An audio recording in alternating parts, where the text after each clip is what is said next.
할렐루야, 할렐루야. 이 아침 죄전을 찾으신 여러분들에게 하나님의 은혜와 평강이 함께 하시기를 축원합니다. 오늘 마태복음 18장의 말씀, 사실 천국에서 누가 큰가 아주 유명한 말씀이죠. 그래서 이 어린아이와 같은 그런 마음이 있어야지 된다라고 시작하시는 그런 예수님의 가르침이 담겨 있는, 그래서 천국에서 누가 크냐라는 것을 이야기할 때 예수 그리스도께서 왕이 되실 때 왕이 되신 나라에서의 통치 원리라 이렇게 말을 할 수가 있죠. 하나님께서는 우리를 이러한 나라에서 이런 방식으로 우리를 통치해 주실 것이다 라는 것, 통치 원리를 말할 수 있는데, 그 가운데 가장 중요한 것은 바로 어린아이와 같은 믿음이라는 것은 무엇이냐. 제일 먼저 나오는 말씀이 바로 이 18장에 있는 그 말씀이죠. 어린아이와 같은 믿음. 여기 오늘 본문에서 제자들이 예수께 나와 이르되 천국에서는 누가 크니까 이렇게 질문을 하게 됩니다. 이제 어제 우리가 보았던 이 말씀 가운데 17장 끝부분에 어떤 부분이 있냐면 성전세를 예수님이 왜 내지 않느냐라는 그런 질문이 있었어요. 사실 예수님이 본인이 성전이신데 성전세를 낸다는 것은 말이 안 되는데, 그래도 사람들은 왜 예수님은 그걸 내지 않느냐라고 이야기하니까 예수님께서 베드로에게 세상 임금들이 누구에게 관세와 국세를 받느냐, 자기의 아들에게냐 타인에게냐. 그래서 하나님의 아들 되신 예수 그리스도는 내실 필요가 없지만 그래도 가서 내도록 하자. 그래가지고서는 고기 한 마리를 잡아서 거기에 배를 갈라보면 한 세겔이 들어있을 거니까 그 한 세겔 가지고 나 반세겔 너 반세겔 베드로에게 그렇게 내라고 말씀을 하시는 그런 장면이에요. 자, 이렇게 이제 그 예수님께서 순종하면서 그 어리석은 사람들의 질문에 답을 해주면서 성전세를 내시고, 그리고선 있는 그때인데 그때의 제자들이 말을 하는 거예요. 그래서 천국에서는 누가 크니까 라고 하는 이 이야기는 아주 세속적인 질문이에요. 마치 남자들이요 이렇게 좋아하는 운동들이 있죠. 축구나 농구나 뭐 이런 거 좋아합니다. 그런데 축구 좋아하는 사람이 있고 농구 좋아하는 사람이 있고 또 그 외에도 야구 같은 거 좋아하는 분들이 있어요. 그런데 모든 남자들이 딱 그 영상을 보고 있으면 갑자기 흥분하게 되는 영상이 하나 있어요. K1이라고 하는 격투기 영상이에요. 그거 싫어하는 사람은 거의 없어요. 다 좋아해요. 안 보면 안 봤지만 한번 일단 보기 시작하면, 그래가지고서는 그냥 그 갑자기 이제 지는 사람이든 이기는 사람이든 그 마음에 빠져가지고서는 그냥 막 흥분을 하게 되고 막 나중에는 죽여라 어떻게 쳐라 막 이런다고요. 뭐 같아요? 애들 같죠? 딱 그 질문이 이 질문이에요. 이 자리에서 사실 예수님께서 지금까지 예수님 사역의 중반부가 넘었거든요. 그럼 예수님이 주시려고 하는 하나님의 나라가 어떠한 의미인지를 알아야겠는데 뭐 하는 거예요? 제자들은 도토리 키재기 하듯이 누가 크냐, 내가 크냐, 네가 크냐 이거 하고 있는데 뭘 갖고 크다고 할 수 있느냐라는 것을 볼 때에 인기나 자기가 똑똑한 거, 예수님께 충성한 거, 이 충성이라는 거 어떤 충성이냐면 인간적인 충성이죠. 뭐 이런 것들을 가지고 얘기를 하는 거예요. 그런 모습들을 보면서 누가 큰가, 나중에 하나님의 나라가 도래했을 때 예수님께서 왕이 되시면 국무총리는 누가 될 것이냐, 뭐 이런 얘기를 하는 것이죠. 그때 예수님께서 2절에 보면 한 어린아이를 불러 그들 가운데 세우셨다. 내려오는 전설에 의하면 그는 나중에 성자가 되는 이그나티우스라고 하는 그런 성인이 되는 그런 어린아이였다고 그래요. 아무튼 3절에 보면은 이렇게 말씀을 하십니다. 이게 이제 하나님 나라의 통치 원리예요. 시작. 이르시되 진실로 너희에게 이르노니 너희가 돌이켜 어린아이들과 같이 되지 아니하면 결단코 천국에 들어가지 못하리라. 아멘. 그래서 이 본문을 우리는 뭐라고 이야기하냐면 어린아이의 교훈이다 이렇게 말씀을 하고 있어요. 그런데 어린아이의 교훈이지만 어린아이에게 주는 교훈은 아니고 누구에게 주는 교훈이에요? 성인들에게 주는 교훈. 어린아이를 통하여 어른들을 깨우치려고 하는 교훈이에요. 그래서 그러니까 여기 오늘 본문에 보면 뭐라고 되냐면 너희가 돌이켜 어린아이들과 같이 되지 아니하면 너희가 돌이켜 어린아이들과 같이 되지 아니하면 유대인들은 아이를 많이 낳습니다. 그 많이 낳는 아이들 일일이 다 어떻게 먹이고 키우고 다 할 수 있겠습니까? 그러다가 굶는 아이도 있고 그러다가 잠을 자다가 깔려 죽는 아이도 있고 별의별 아이들이 다 있죠. 그래도 그렇게 떨어져 나가는 애들도 자기가 살아야 된다고 막 아기 다툼을 하는 그런 애들은 별로 없지 않아요. 그런 그 자기 자신을 그렇게 완전히 연약한 자로 이렇게 하는 그 마음, 나는 이 동네에서 대단한 사람이야 이런 게 아니라 나는 아무짝에 쓸모없는 부족한 사람이다 라고 하는 그런 신앙을 가지라는 거죠. 그래서 우리는 사람들이 나를 인정 안 해주면 화가 나죠. 그러나 예수님께서는 그렇게 인정받지 못하는 것이 당연한 것이 아니냐라는 믿음을 다시 한번 회복하라는 거예요. 그건 내가 큰 게 아니라 내 능력이 있는 게 아니라 뭐예요? 나를 인도해 주시는 여호와 하나님을 바라보라는 믿음이에요. 왜? 예수님도 성전세 반세계를 안 낸다고 사람들이 막 뭐라고 그러니까 그저 거기에다 대고 그래 내가 그러면 성전세를 내겠다. 자, 왕으로 오셨어요. 죽은 자를 살리십니다. 병든 자를 고치십니다. 들을 수 없었던 하나님의 말씀을 전해주십니다. 척 보면 알죠. 어느 정도 저분이 권위 있는 분이구나라는 것을 압니다. 그럼에도 불구하고 여러분 세례 요한이 성전세 냈겠어요? 아마 그는 내지 않았을 겁니다. 그런데 예수님은 내셨습니다. 왜 그렇습니까? 그게 바로 진실로 자기를 낮출 수 있는 방법이라는 거예요. 그래서 여기 오늘 그 4절 5절 한번 읽어보겠습니다. 시작. 그러므로 누구든지 이 어린아이와 같이 자기를 낮추는 사람이 천국에서 큰 자니라. 또 누구든지 내 이름으로 이런 어린아이 하나를 영접하면 곧 나를 영접한 것이다.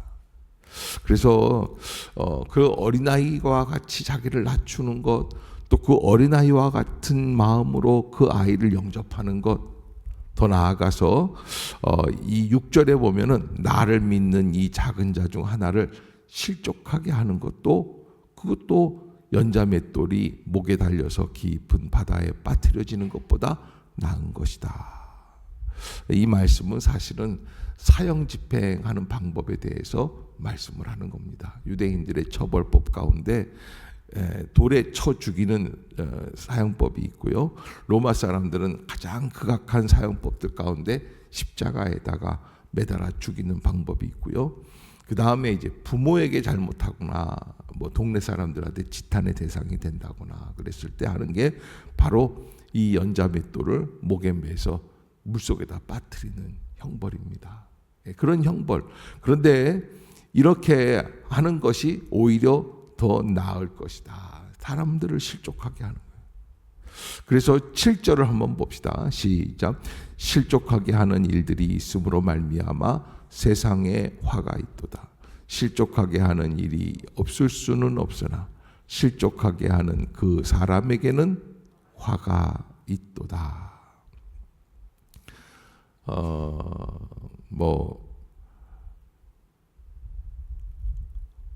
사람들이 이제 그렇게 얘기할 수 있겠죠. 우리 엄마가, 우리 아빠가 예수 믿는 사람인데, 교회 목사인데, 장로인데, 권사인데 그럴 수가 있을까? 이런 것들을 의미하는 거예요. 이렇게 실족하게 하는 거, 이게 화가 있다. 그래서 이런 실족하게 하는 그런 일들을 하지 않기 위해서는 어떻게 하느냐? 8절 9절이에요. 시작. 만일 내 손이나 내 발이 너를 범죄하게 하거든 찍어 내버리라. 장애인이나 다리 저는 자로 영생에 들어가는 것이 두 손과 두 발을 가지고 영원한 불에 던져지는 것보다 나으니라. 어떻게 하라고 그랬어요? 찍어 내버리라. 누구 손을, 누구 발을? 내 손과 내 발을. 그러니까 여러분, 이게 이 복음이라고 하는 것은 이 나와 내 자신과의 관계예요.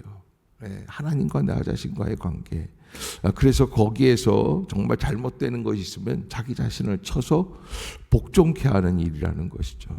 9절에도 보면 만일 내 눈이 너를 범죄하게 하거든 빼어내버리라. 한 눈으로 영생에 들어가는 것이 두 눈을 가지고 지옥불에 던져지는 것보다 나으니라. 사실 세상에 자기 눈이 범죄를 한다고 눈을 빼내는 사람이 어디 있겠습니까? 그러나 예수님께서는 그렇게 하는 편이 훨씬 지옥에 던져지는 것보다 나은 것이다. 그러기에 10절입니다. 시작. 삼가 이 작은 자 중에 하나도 없인 여기지 말라. 너희에게 말하노니 그들의 천사들이 하늘에 계신 내 아버지의 얼굴을 항상 배움느니라. 아멘.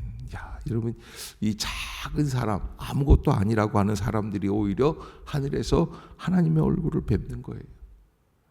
그런데 우리는 대단한 권력이나 뭔가가 있어야 된다고 생각을 하지만 그거는 아무것도 아니라는 것이죠.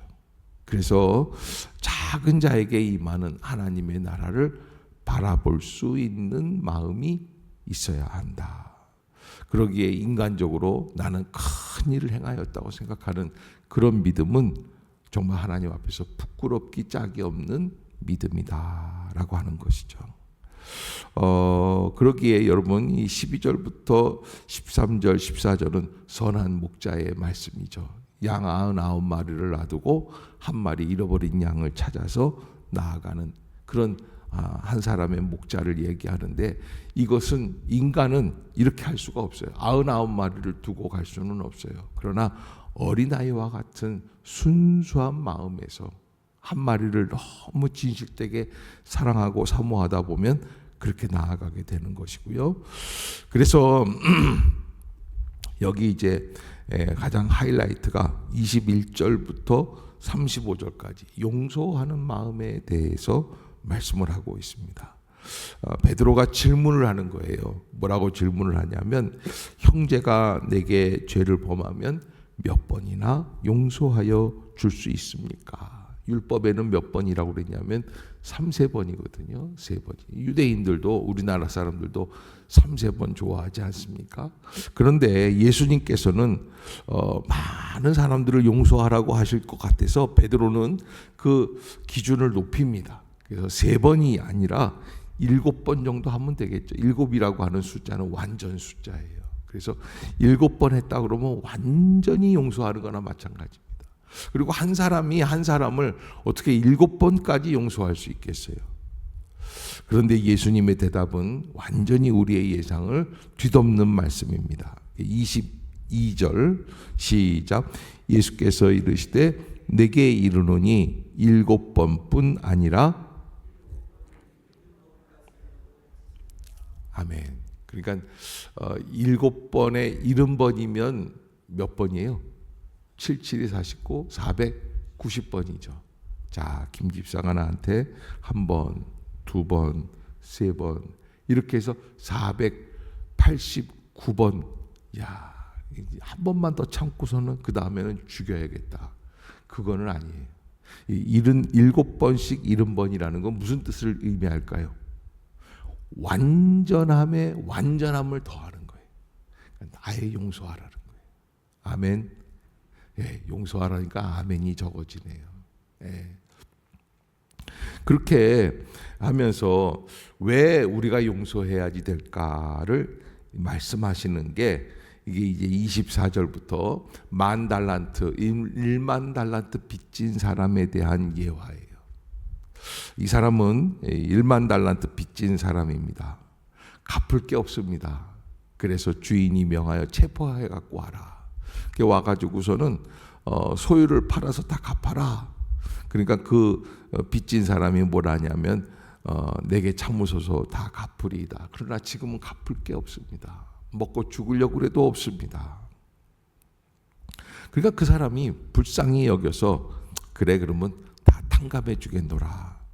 그런데 그때 그 종이 그 주인의 집 앞에서 나아가면서 뭘 했냐면 자기한테 100데나리온 빚진 사람을 만났어요. 이 1만 달란트 정도 되면은 약 한 지금으로 말하자면 100억 정도 된다고 합시다. 100데나리온이라고 하면 한 1,000만 원 정도 돼요. 그래서 100억 용서받은 사람이 얼마를 용서 못하는 거예요? 1,000원, 만 원.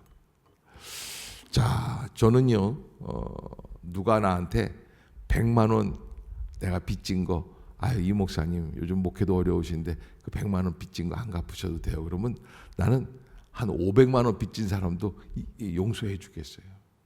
원래 제가 좀 속이 없는 사람이니까 그럴 수 있잖아요. 한 사람도 아멘 하는 사람이 없는 것 같아요.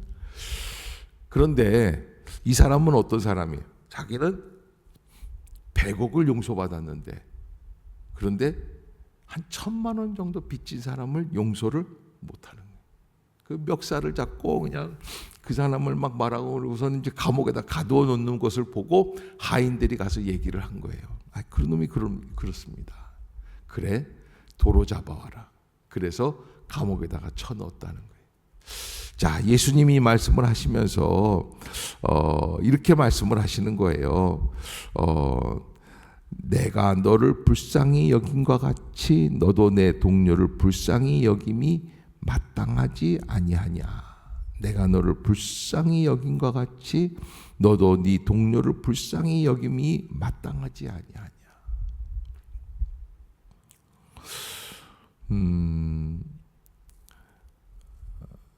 인도 선교사로 사역하셨던 데이비드 A. 시멘즈라고 하는 목사님이 계세요. 상한 감정의 치유라고 하는 유명한 책을 쓰셨는데 이분이 말씀하시는 그 말씀이 바로 이제 이 부분을 가지고 그 책에다가 상한 감정의 치유에다가 말씀하신 적이 있는데 100억을 사람은 누구나 100억을 탕감받으면 1,000만 원 정도는 자기도 탕감해 줄 수 있다는 거예요. 그런데 예수님이 말씀하신 이 예화에 나와 있는 이 사람은 100억을 탕감받은 사람은 왜 안 해줬을까라고 하는 질문이에요. 왜 안 해줬을까? 왜 그 사람은 100억을 탕감받았으면서도 불구하고 1,000만 원을 탕감 못 해주는 걸까? 왜? 그래서 데이비드 A. 시멘즈라고 하는 목사님은 이렇게 설명을 해요. 그 사람 100억 탕감받은 사람은 100억을 탕감받을 때 그 임금님의 말씀을 제대로 못 들었어요. 그래, 이제 갚지 마. 용서해 줄게. 그런데 이 사람은요, 너무 민망하고 그러니까 어떻게 들었냐면, 그래, 시간을 줄 테니까 나가서 벌어서 갚으라고 듣는 거예요. 여러분, 우리가 이 천국 복음을 이해하는데 그게 바로 이 부분에서 우리에게 와닿는 부분들이 다 있어요.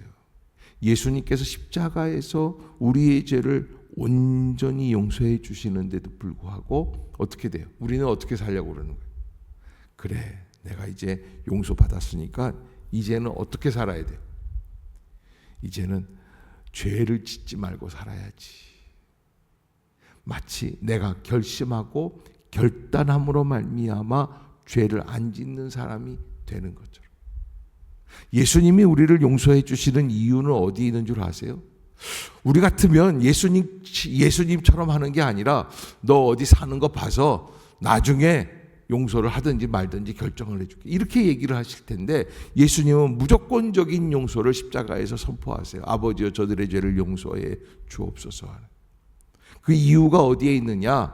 바로 조건적인 용서가 아니에요. 내가 너희들을 용서해 주니까 너희도 가서 똑바로 살아라. 우리 엄마들은 아이들을 혼낼 때 그렇게 하죠. 이번만 용서해 줄 테니까 다음에 잘못하면 국물도 없어. 그렇게 얘기를 합니다. 그러나 예수님의 용서는 어떤 용서냐? 예수님이 나 같은 죄인을 용서해 주신 그 감동 속에서 다음 시간을 살아나가라고 하는 그런 말씀이에요. 내가 용서받을 수 없는 사람인데도 불구하고 내가 용서를 받았구나. 그러기에 나도 다른 사람들을 용서하면서 살아야겠구나. 조건 없는 용서라는 거예요. 아멘. 아시겠어요?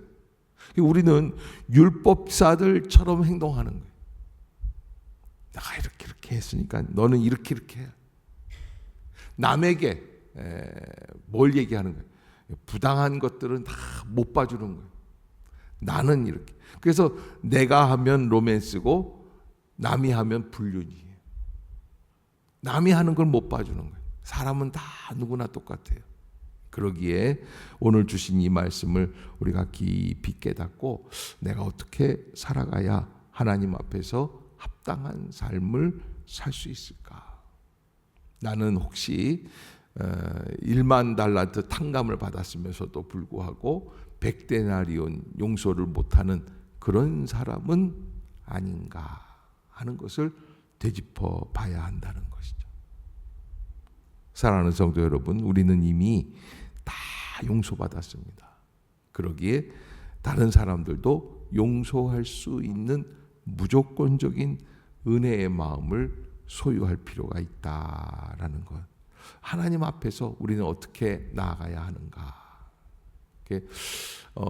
너는 이렇게 살아야지 돼라고 하는 지적하는 마음에서 너그럽게 용서하고 예수님이 나를 품어주시는 것 같은 마음으로 그렇게 너그러운 마음을 소유해야 할 필요가 있다. 아멘.